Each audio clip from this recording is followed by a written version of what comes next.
करवा चौथ व्रत कथा।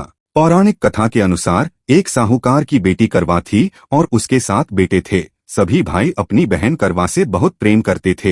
एक दिन उनकी बहन मायके आई और उसने व्रत रखा था। उस शाम उसके भाई अपने काम से लौटकर घर आए तो देखा कि उसकी बहन कुछ परेशान है। उन्होंने बहन से कारण जानना चाहा तो उसने बताया कि आज वह निर्जला व्रत है और चंद्रमा को अर्घ्य दिए बिना अन्नजल ग्रहण नहीं कर सकती है। चंद्रमा के उदय न होने से वह भूख प्यास से व्याकुल थी। सभी भाई करवा की व्याकुलता से परेशान हो गए, उनसे नहीं रहा गया। तब छोटे भाई ने एक उपाय सोचा और घर से दूर पीपल के पेड़ पर छलनी की ओट में एक दीपक ऐसे छिपा देता है जैसे कि चंद्रोदय हो रहा हो। इसके बाद वह करवा को जाकर बताता है कि चंद्रोदय हो गया है। यह सुनकर करवा खुश हो जाती है और उसे चांद समझकर अर्घ्य दे देती है और पानी पीकर अन्न ग्रहण करने बैठ जाती है। जैसे ही पहला निवाला डालती है तो उसे छींक आती है, दूसरा निवाला उठाती है तो उसमें बाल निकल आता है।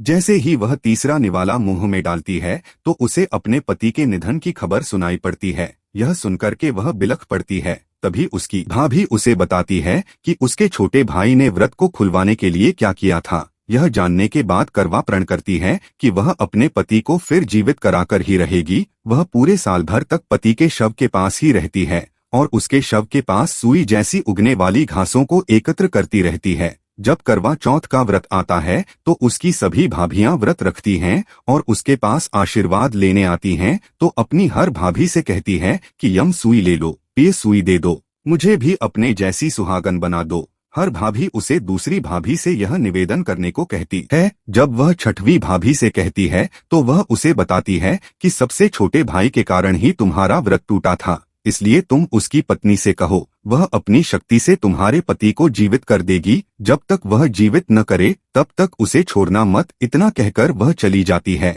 तब अंत में छोटी भाभी आती है। तब करवा उससे भी अपने पति को जीवित करने और उसे सुहागन बनाने को कहती है। छोटी भाभी उसकी बात नहीं मानती है, वह टालमटोल करती है। करवा उसे कसकर पकड़ लेती है और निवेदन करती रहती है। उसकी जिद और कठोर तप को देखकर छोटी भाभी करवा के पति को जीवित करने के लिए मान जाती है। वह अपने हाथ की छोटी अंगुली को चीरकर अमृत निकालती है और उसके पति के मुंह में डाल देती है। उसके प्रभाव से उसका पति श्री गणेश का नाम लेते हुए उठ जाता है। इस तरह से करवा का पति जीवित हो जाता है। और मैं प्रार्थना करता हूँ इस प्रकार से सभी पर माता पार्वती की कृपा हो और सभी को करवा की तरह अखंड सौभाग्य का वरदान मिले।